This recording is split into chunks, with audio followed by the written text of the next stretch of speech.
ಇದು ಅಹೋಬಿಲಂ ಎಸ್ಟೇಟ್, ಕೊಡಗಿನ ನಾಪೊಕ್ಲು ಗ್ರಾಮದ ಕಲ್ಲುಮಟ್ಟೆಯಲ್ಲಿದೆ.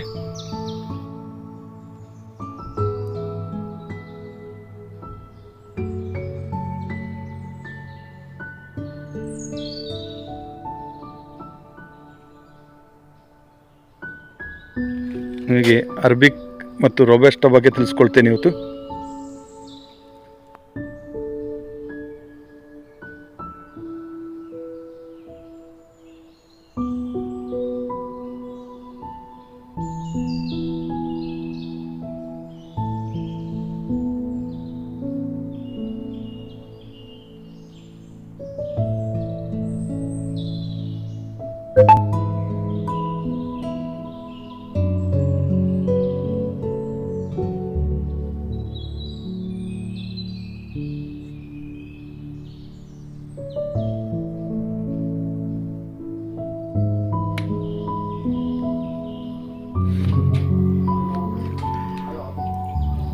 ಕೊಡಗಿನ ಕಾಫಿ ತೋಟದಲ್ಲಿ ಸಿಗುವಂಥ ಇದು ಬಡಪುಳಿ, ಹಾಗೆ ಗಜನಿಂಬೆ, ಲಿಂಬೆಹಣ್ಣು, ಪ್ಯಾಷನ್ ಫ್ರೂಟ್, ಹಾಗೆ ಬೆಕ್ಕು, ಕಾಡು ಬೆಕ್ಕು